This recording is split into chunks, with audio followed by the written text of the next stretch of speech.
Queridos asociados del Fondo Presente, reciban un cariñoso y cordial saludo en esta tarde. Soy Francisco Javier Carmona, director de Ananke Conciencia Sistémica, y durante casi 5 años he estado acompañando el programa del Fondo Presente llamado Agalaz. En esta oportunidad estoy aquí con ustedes compartiendo un tema que creo es de interés general para todos, como es el de el fortalecimiento emocional o fortalecimiento interior. Quiero darle la bienvenida a todas las personas que están entrando a nuestro live en vivo y deseo de todo corazón pues que podamos aprovechar de la mejor manera posible este tiempo que vamos a compartir, con la certeza de que las cosas que vamos a escuchar van a traer bienestar a cada uno de ustedes, y como todos somos seres en relación, pues también bienestar a todas las personas con las que nosotros interactuamos, compartimos, intercambiamos a diario, porque aún en estos tiempos de pandemia pues seguramente la comunicación sigue estando activa y presente.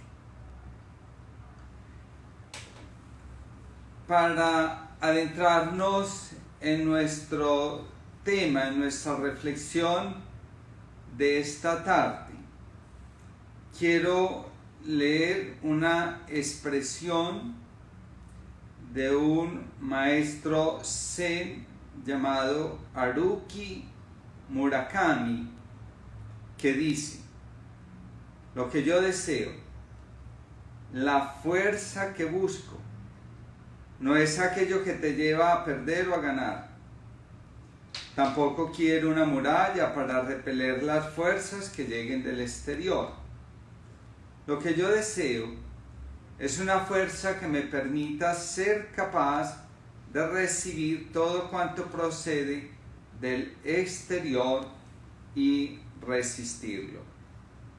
Bien, con esta expresión que acabamos de escuchar, ¿a qué estamos haciendo referencia?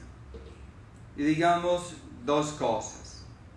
En primer lugar, las adversidades, los obstáculos, los eventos inesperados hacen parte de la vida.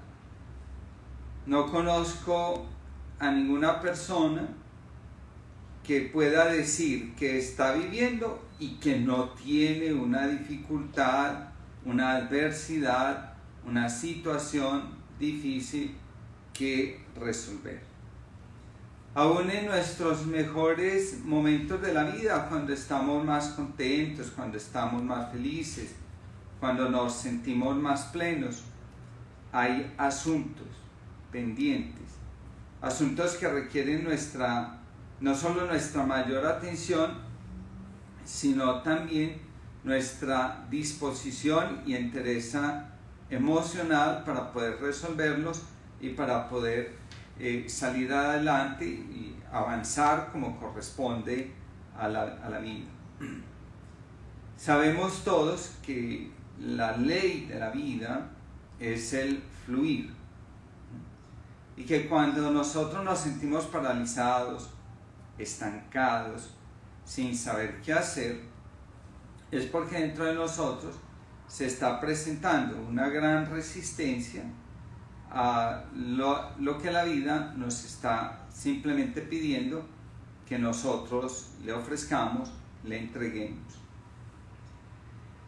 Entonces, pero hay situaciones que exigen mucho más de nosotros, en especial aquellas situaciones que ocurren de manera inesperada. En este caso muy concreto, la situación por la que nosotros estamos atravesando, pues nos cogió a todos de sorpresa.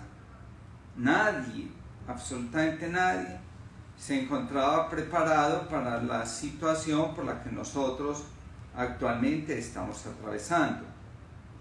Todos, como decían al principio de la pandemia, nos acostamos a dormir tranquilamente y cuando nos despertamos pareciera que el mundo hubiese cambiado porque estábamos viviendo una situación totalmente desconocida e inesperada.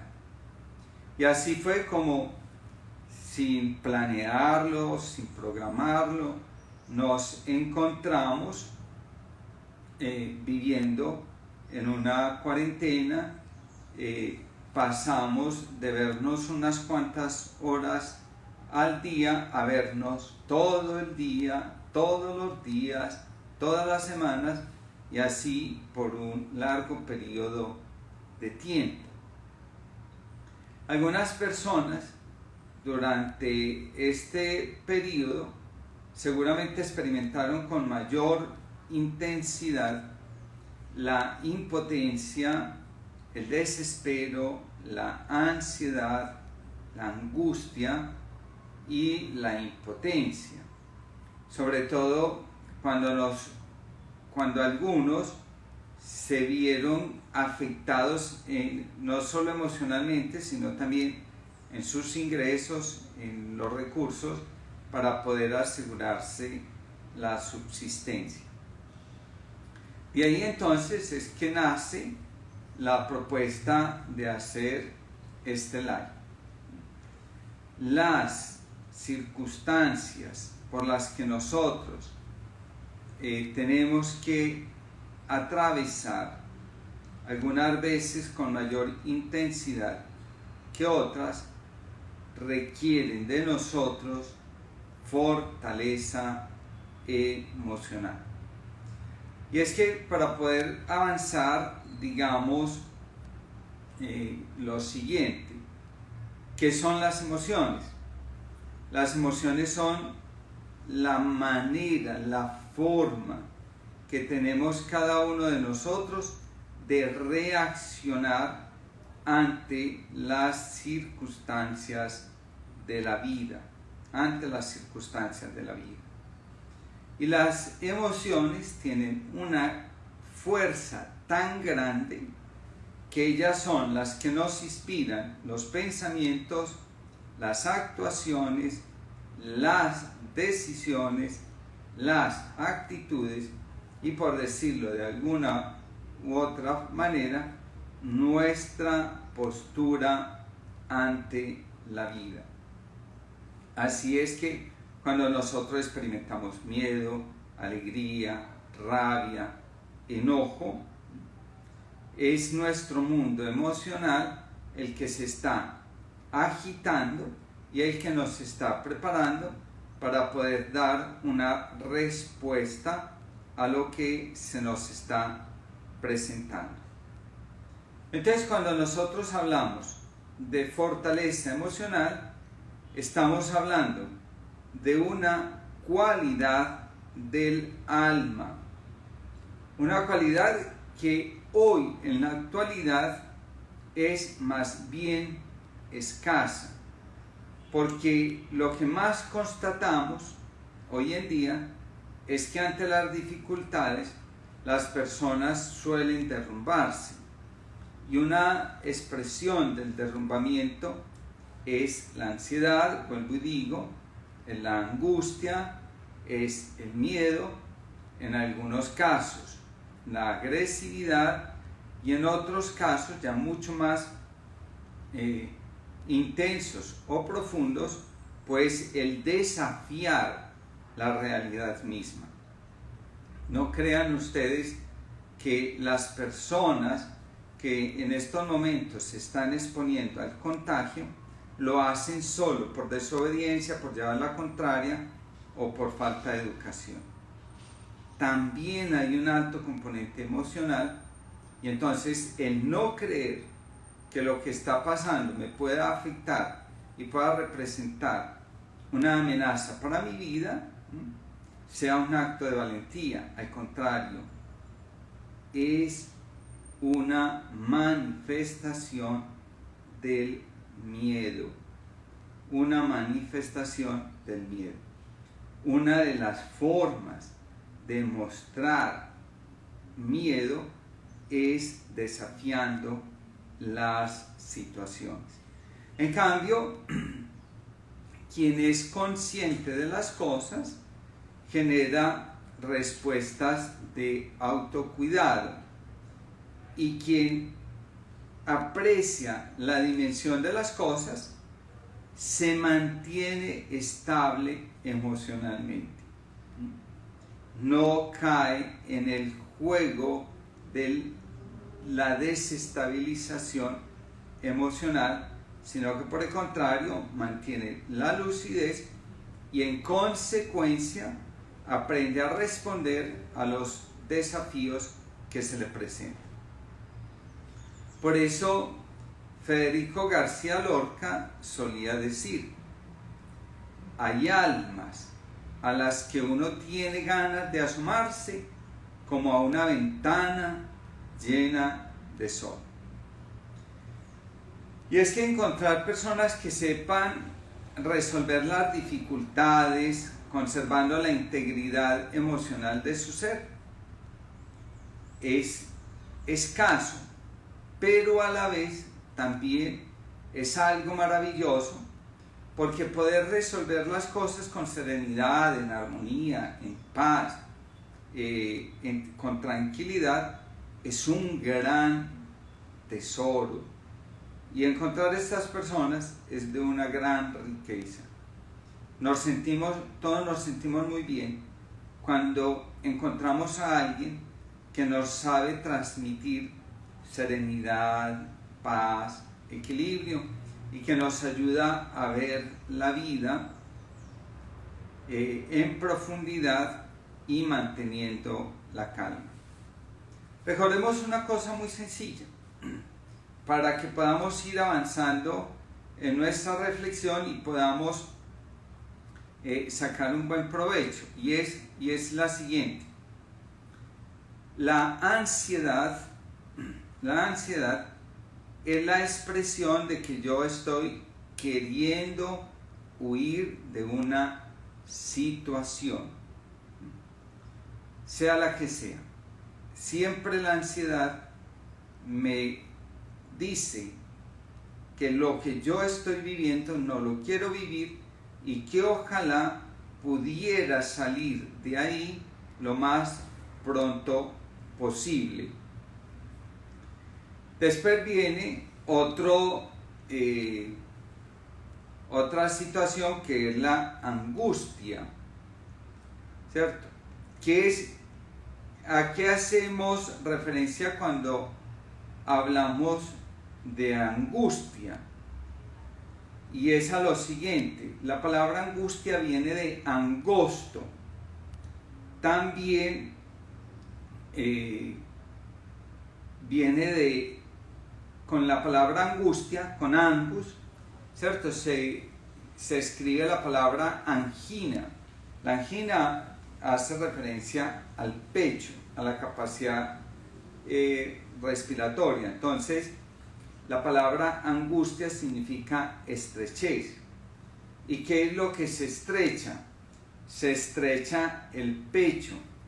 Y cuando se estrecha el pecho, hablando figurativamente, nos resulta difícil respirar. Entonces,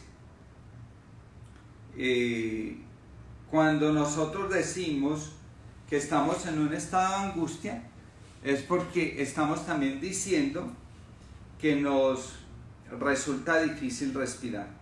Y cuando nos resulta difícil respirar, entonces nosotros estamos desconectándonos de la vida. lo que nos mantiene en la vida es la respiración, ¿cierto? Si nosotros dejáramos de respirar, moriríamos. Entonces, en la angustia, nosotros sentimos que nos falta la respiración, y si nos falta la respiración, nos está faltando conexión con la vida, y si nos está faltando conexión con la vida, entonces nosotros no vemos posibilidades. Entonces, al final, con todo este juego de palabras que he hecho, podemos decir que entramos en angustia cuando no vemos más que una sola posibilidad de respuesta. A eso es a lo que hacemos referencia cuando hablamos de la angustia. Entonces, mientras que la ansiedad es el deseo de huir, la angustia es la incapacidad de ver alternativas para salir de la situación, para mantenernos conectados con la vida, y estar conectados con la vida significa deseo de fluir, de afrontar las circunstancias, de resolver las dificultades, de encontrar de entrar en movimiento, porque la vida es ante todo movimiento. Bueno, en tercer lugar, podemos hablar del miedo. Entonces, ¿dónde hay miedo?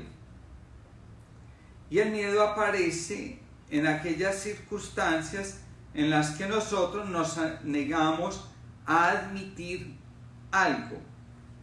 Entonces, aquello que yo no quiero admitir que se está presentando en mi vida, que lo hago a un lado, que lo aparto, deja el espacio para que el miedo venga y lo llene.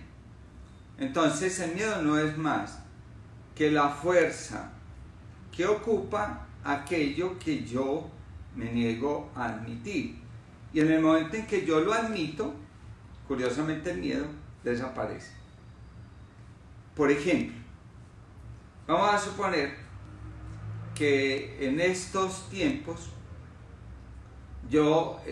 estamos encerrados en casa, y en casa está nuestra señora madre, que ya tiene 70, 75, 80 años. Con frecuencia yo empiezo a escuchar en las noticias y a leer que las personas mayores de 60 años son vulnerables a ser contagiadas, y también están en el grupo de mayor vulnerabilidad y que pueden fallecer con mayor probabilidad.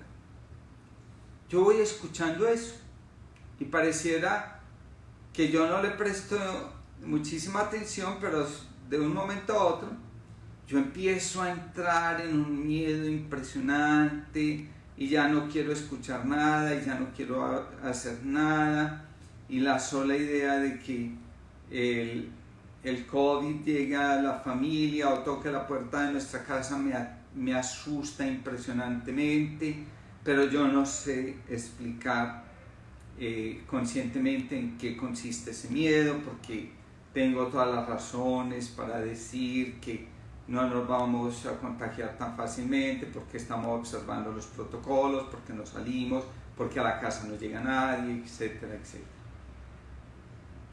Un día me atrevo a decir, en realidad, yo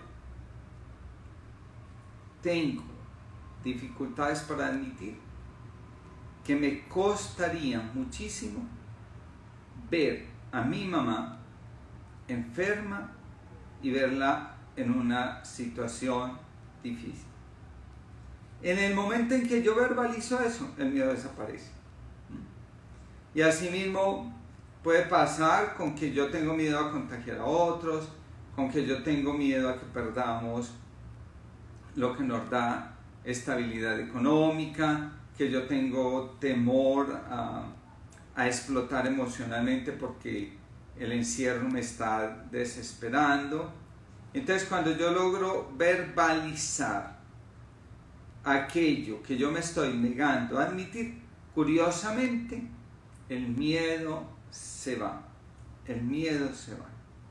Y ya yo entro en un estado de tranquilidad y también de claridad mental y me doy cuenta que empiezo a gestionar las situaciones con una facilidad, con una serenidad y con una tranquilidad que me parecían inadmisibles que pudieran darse en mí.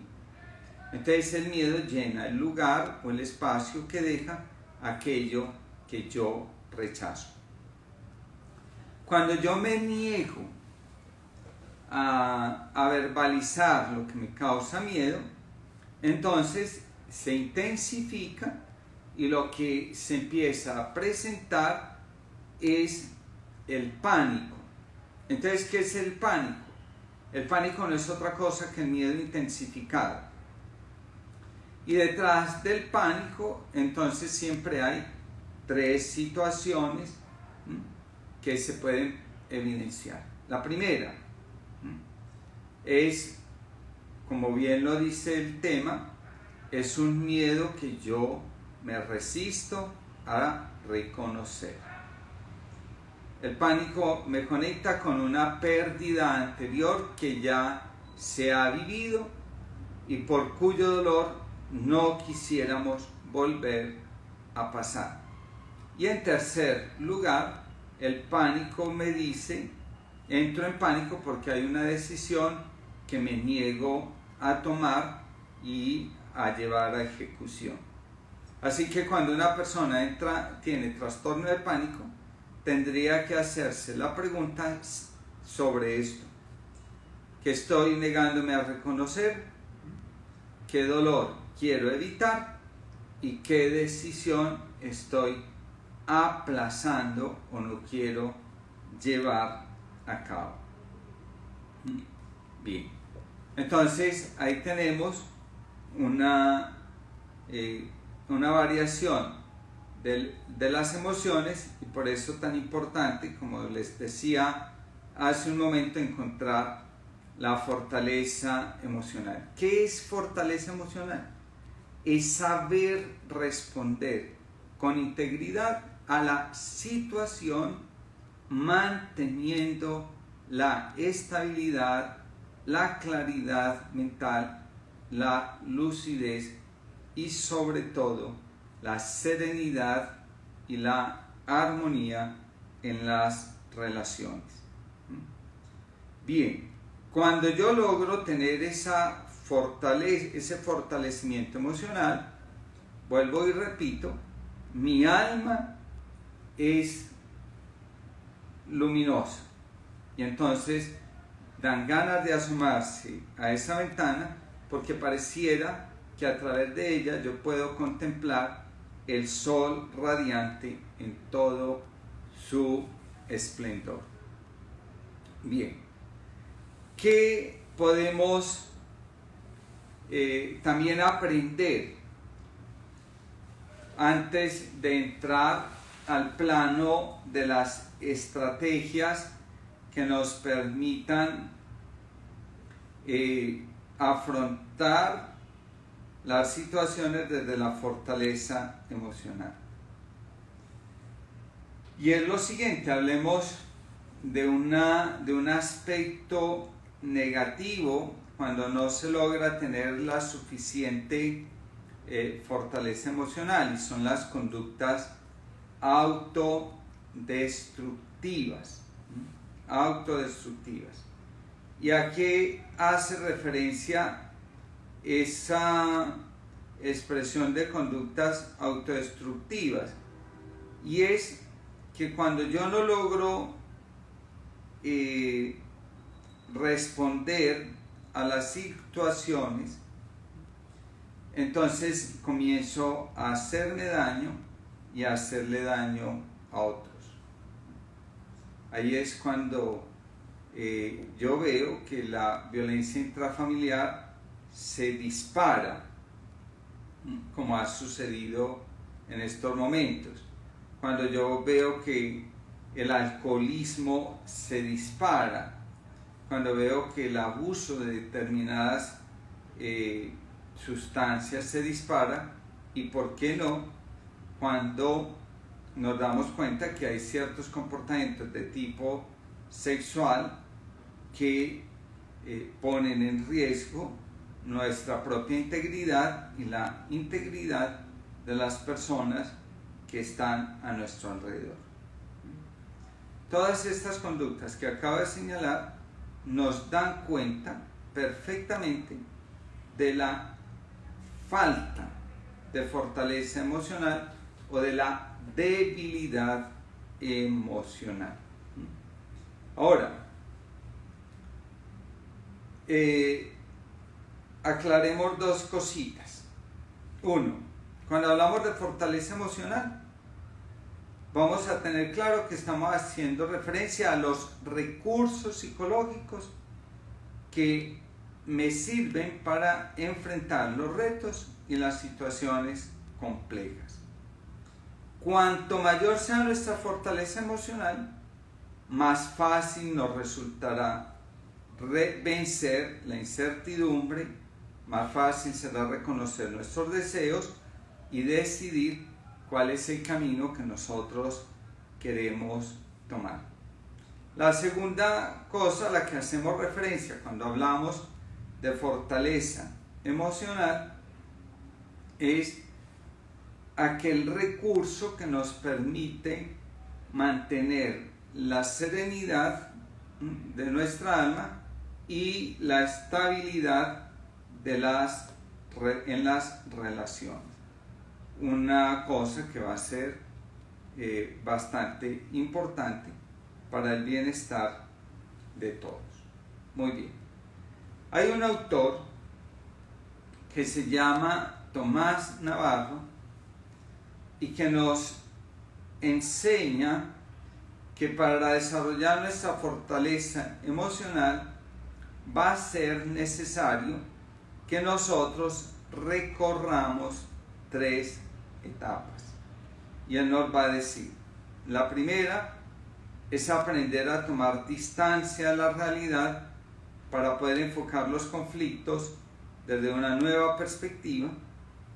La segunda consiste en pensar de manera productiva, sin distorsiones y sin dejarnos llevar por la impulsividad. Y finalmente, la tercera, que nos invita a atrevernos a pasar a la acción para adaptarnos a los cambios y lograr la vida que deseamos. Y entonces, así podemos nosotros afirmar que la vida puede ser diferente si tenemos convicción, compromiso y fortaleza emocional. Entonces así es cuando nosotros podemos llegar a esa convicción de que nosotros le podemos dar a nuestra vida el rumbo que deseamos que nuestra vida tenga, porque somos capaces de generar la fuerza necesaria para poderlo hacer. Bien, queridos amigos, vamos entonces a dar un paso adelante en esta reflexión y vamos a señalar las 3 etapas de la fortaleza emocional para que recorriéndolas nosotros podamos tener recursos que nos permitan vivir con mayor salud psíquica y espiritual. Recordemos, tengamos muy presente que cuando hablamos de la dimensión espiritual, estamos haciendo referencia a la capacidad nuestra de trascender, de ir más allá, de encontrarle sentido y significado a las cosas que nosotros vivimos. Porque cuando nosotros logramos trascender lo que vivimos, también logramos encontrar herramientas para curarnos del sufrimiento y, ¿por qué no?, de la enfermedad psicológica. Así pues que la primera etapa dijimos que es tomar distancia de la realidad. Primera etapa, tomar distancia de la realidad. Bueno, entonces dice Lao Tse, solía decir que en realidad no hay mayor distancia que la que nosotros mismos establecemos entre nuestra cabeza y nuestro corazón. Es decir, entre lo que nuestra mente se obstina en hacernos creer frente a lo que nos pide el corazón. Vamos a especificar un poquito más lo que nos quiere decir esta primera etapa. ¿Qué es la realidad? Y aunque parezca muy absurda la respuesta por lo simple que es, digamos que la realidad es lo que es y no puede ser de otra manera. Muchas veces nosotros no vemos lo que es, sino que vemos lo que nos imaginamos, vemos lo que deseamos ver y vemos lo que las distorsiones que nacen de nuestro corazón nos permiten ver. Entonces, expliquemos un poco más lo que acabamos de decir.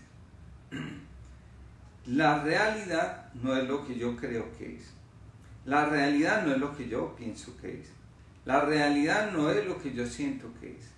La realidad simplemente es lo que es. Y entonces me explico. Está lloviendo. ¿Cuál es la realidad? Está lloviendo. El que al lado mío está diciendo lo peor que pudo pasar esta tarde es que se ponga a llover, él no está viendo la realidad, está interpretando la realidad desde su subjetividad. Y si indagamos un poco, para él lo peor que pudo haber pasado es que de que se pusiera a llover es que se le acaba de dañar el plan que salía para ir a hacer ejercicio al aire libre. Entonces, llover es lo peor que puede pasar. No, llover simplemente es un acto de la naturaleza. Pero yo lo estoy viendo desde lo que está pasando en mi interior y por eso estoy diciendo que es lo peor que puede pasar. Así que la emocionalidad, la percepción y la significación tienen el gran poder de distorsionar la realidad. Cuando yo no veo las cosas como son, sino que las cargo de emocionalidad, las cargo con un significado, ya ellas dejan de ser para convertirse en lo que yo quiero y deseo que sean. Y ahí entonces va a comenzar mi sufrimiento y va a comenzar mi lucha. Y al entrar en esa dinámica de conflicto, de lucha, pues lógicamente se va a generar sufrimiento, se va a generar tensión, se va a generar dificultad. Viktor Frankl, el psiquiatra que estuvo en los campos de concentración y que después creó lo que se llama la logoterapia, nos dice: de vez en cuando es necesario dar forma a una especie de desapego de lo que nos rodea para cobrar nuestro sentido de libertad, nuestro potencial y a su vez recordar cuáles son nuestros propósitos. Una recomendación, a mi modo de ver, bellísima. ¿Por qué? ¿Y cuál es la fuerza que tiene esta afirmación y que hace o me permite a mí decir que es bellísima? Y es la siguiente. Hoy en día las personas suelen utilizar la palabra desapego para hablar de un cierto desinterés por las cosas. Entonces muchos cogen y dicen, eso no me interesa, yo vivo desapegado de esa realidad. Otros utilizan la expresión desapego para hablar del soltar, ¿cierto? Entonces, después de terminar una relación afectiva, las personas cogen y dicen, entonces yo ahora entro en una etapa de desapego, de soltar la relación, de dejar ir al otro. Sin ninguna pretensión, y lo digo así con toda humildad, el desapego significa dejar de prestarle atención a las cosas que no merecen nuestra atención. En otras palabras, más vulgares, en sentido de que son de un uso corriente, significa aprender a darle la vuelta a la página que ya se escribió. Porque lo que ya se vivió, lo que ya se hizo, lo que se aprovechó, lo que no se aprovechó, lo que se dejó pasar por alto, ya no hay forma de revertirlo.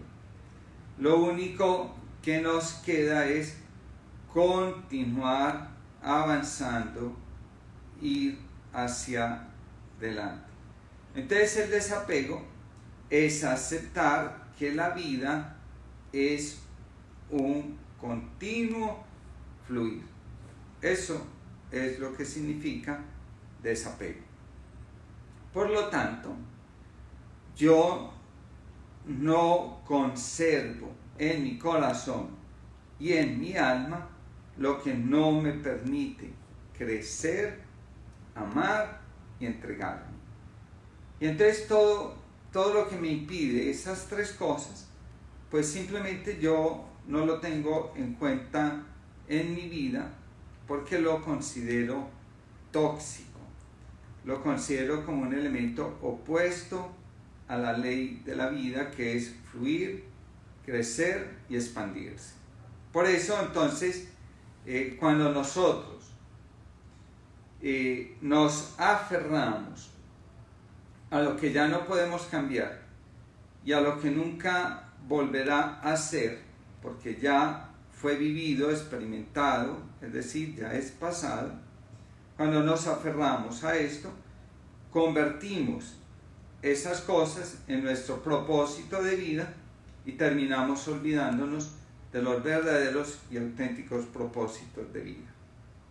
En cambio, cuando logramos tomar distancia de estas cosas, nosotros podemos centrarnos en lo que es verdaderamente importante, es decir, en lo que son nuestros verdaderos y auténticos propósitos en la vida. Por eso es que podemos decir que a veces nos dejamos arrastrar por la cotidianidad, por sus afanes, por sus demandas, hasta el punto que nos perdemos a nosotros mismos para dejar de lado lo importante y comenzar a atender lo urgente. Muchas veces la vida se nos va atendiendo lo urgente y descuidando lo fundamental, lo importante. La segunda etapa nos van a decir que consiste en aprender a pensar de manera productiva. Entonces, en un libro que se llama La azarosa construcción de la mente, el autor nos dice lo siguiente: es necesario contar con un pensamiento crítico, analizando lo que pensamos y teniendo en cuenta algunas estrategias que nos permitan sacar el mayor provecho de nuestra mente. Además, dice el autor, es preciso analizar detalladamente los errores del razonamiento para que el cerebro pueda evolucionar naturalmente. Bien, queridos amigos, con esto podemos afirmar sin ningún temor lo siguiente: lo que pensamos no siempre es lo correcto y menos aún lo verdadero. Entonces muchas veces nosotros nos dejamos arrastrar por nuestros sentimientos, por nuestras emociones, por nuestros complejos, por nuestras heridas, y decimos o pensamos equivocadamente.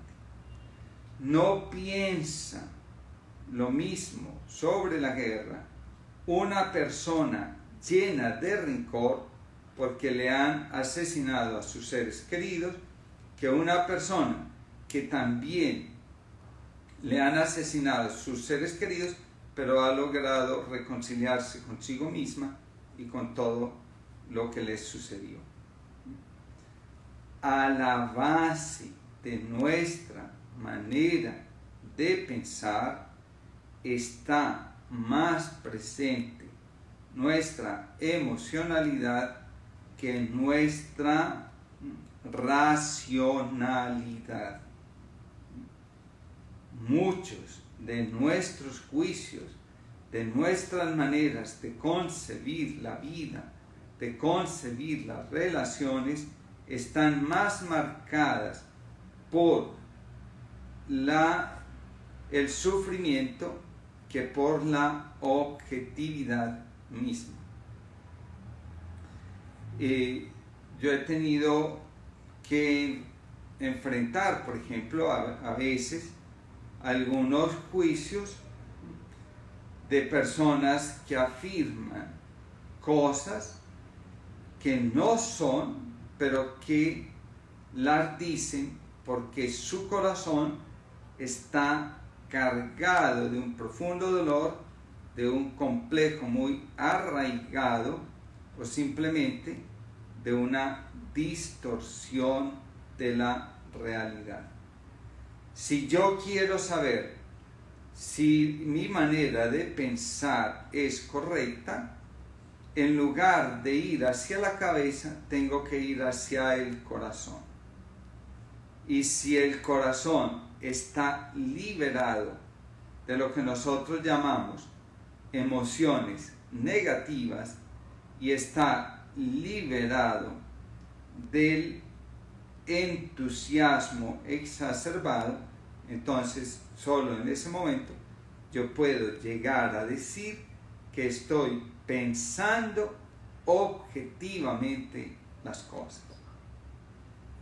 En la espiritualidad, por ejemplo, se dice que para tomar una decisión correcta es necesario que el corazón no esté determinado ni por la pobreza, ni por la riqueza, ni por la salud, ni por la enfermedad, sino que esté libre de cualquiera de estos condicionamientos afectivos que puedan incidir en que la decisión sea a favor o en contra de una de esas cosas que me están habitando interiormente.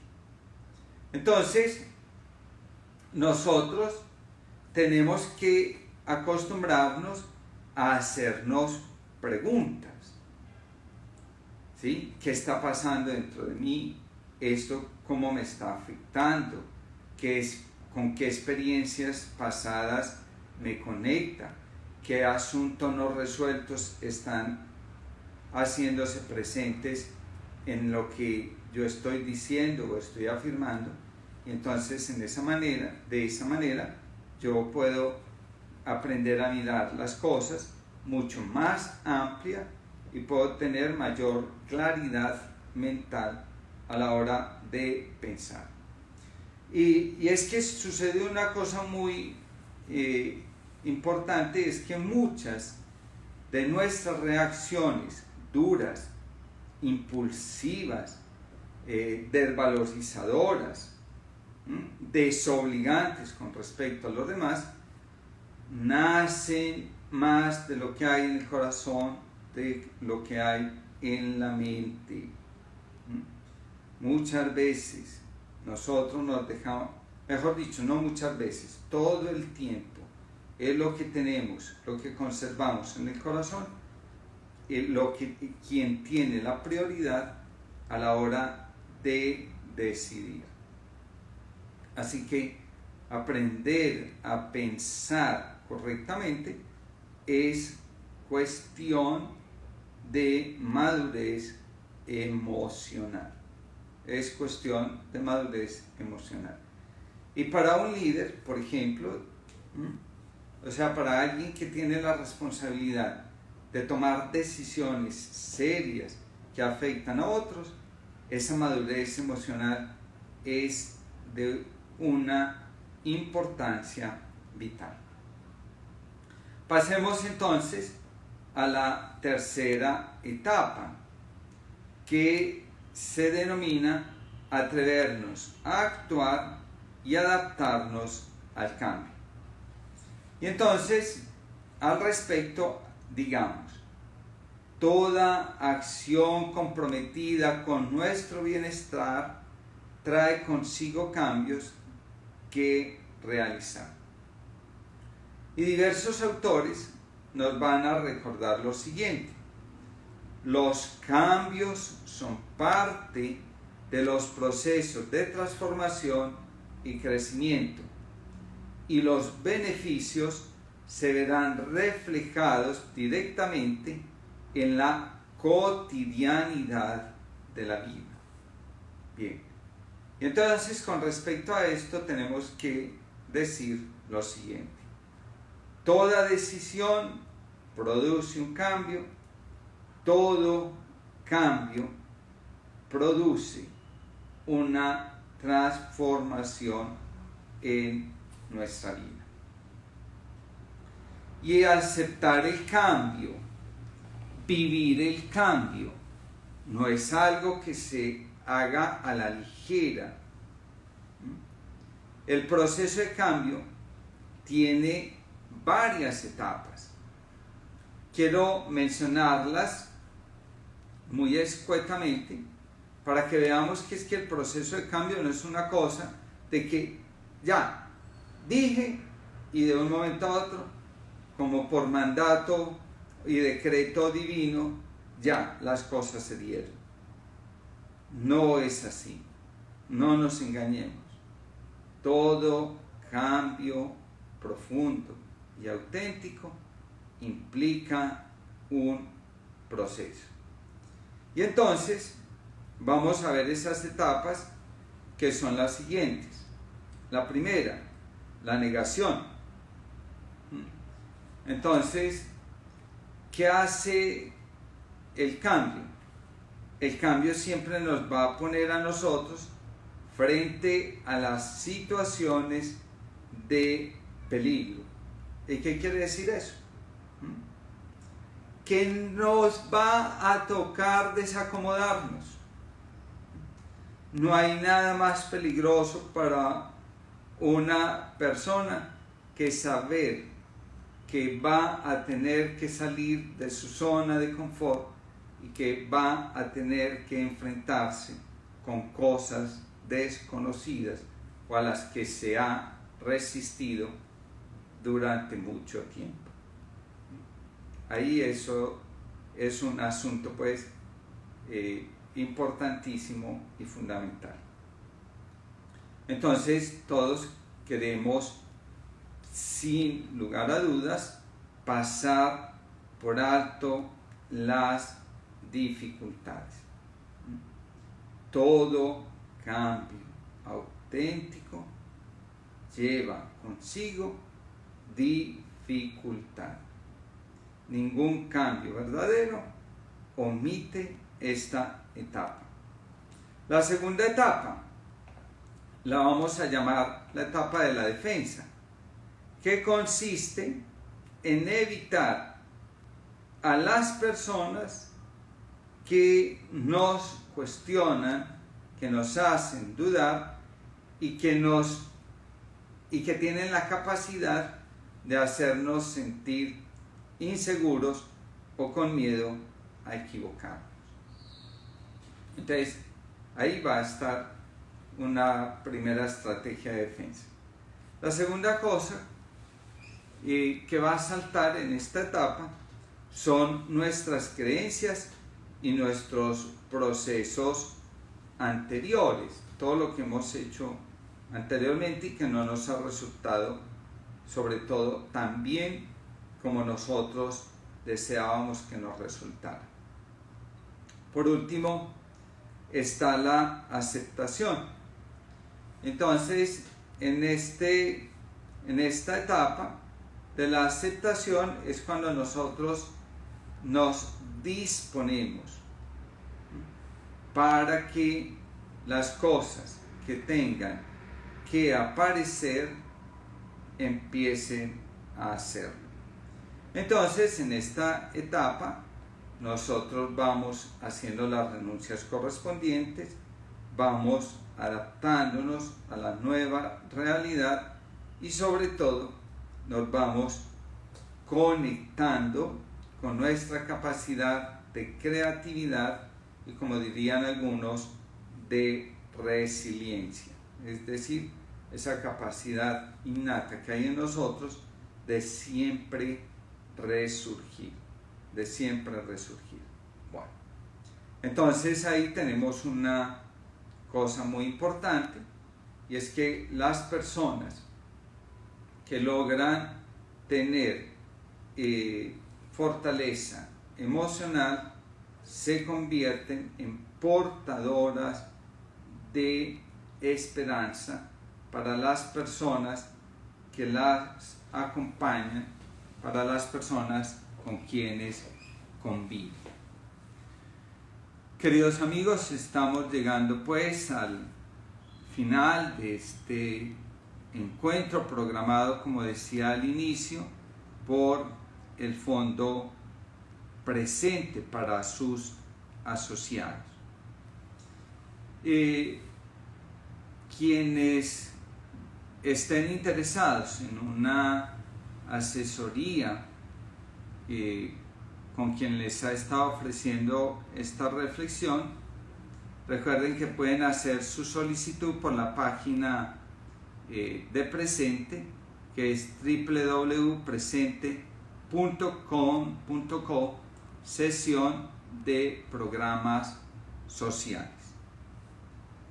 No me queda pues más que darles mis agradecimientos por haber dispuesto de este tiempo para compartirlo en esta reflexión, que yo espero que sea de gran ayuda y que haya podido aportar elementos suficientes para nuestro crecimiento humano, personal, espiritual. A todos les deseo una feliz noche.